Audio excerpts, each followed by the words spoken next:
Redmi K30 में Snapdragon 765G processor मिलता है। स्मार्टफोन की बैटरी की है। Redmi K30 5G 10 GB को TENAA में स्पॉट किया गया है। ऐसे में संभव है कि इस 5G फोन का एक और स्टोरेज वेरिएंट उतारा जा सकता है। Redmi K30 और Redmi K30 5G फोन्स को पिछले महीने लॉन्च किया गया था और इसके बाद TENAA में 12 GB रैम ऑप्शन को भी स्पॉट किया गया था। अब Redmi K30 5G को TENAA पर एक बार फिर स्पॉट किया गया है। इस बार यहां 10 GB रैम ऑप्शन को देखा गया है। TENAA लिस्टिंग में 6 GB, 8 GB और 10 GB रैम ऑप्शन और 64 GB, 128 GB और 256 GB स्टोरेज ऑप्शन दिखाई दिए हैं।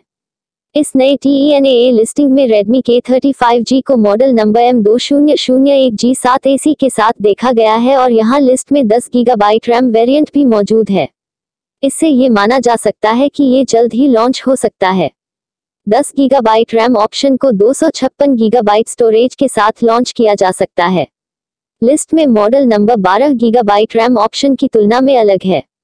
इसे पहले स्पॉट किया गया था। इसका मॉडल नंबर M2001G7AE था, ना कि M2001G7AC था। ऐसे में साफ नहीं है कि Xiaomi किसे लॉन्च करेगा। फिलहाल Xiaomi 8 GB RAM, 256 GB storage option को टॉप मॉडल के तौर पर चीन में ऑफर करता है और इसकी कीमत 2899 चीनी युआन, लगभग 29,100 रुपये है। अगर कंपनी 10 GB या 12 GB रैम ऑप्शन में से किसी एक को ऑफर करती है तो इसकी कीमत टॉप मॉडल से थोड़ी ही रखी जाएगी। रैम ऑप्शन के अलावा TENAA लिस्टिंग के बाकी स्पेक्स पिछले महीने लॉन्च हुए Redmi K30 5G की ही तरह हैं।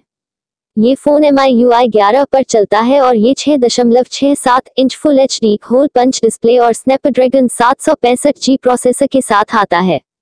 इसमें की बैटरी मिलती है और साथ ही में 30W फास्ट चार्जिंग का सपोर्ट भी मिलता है।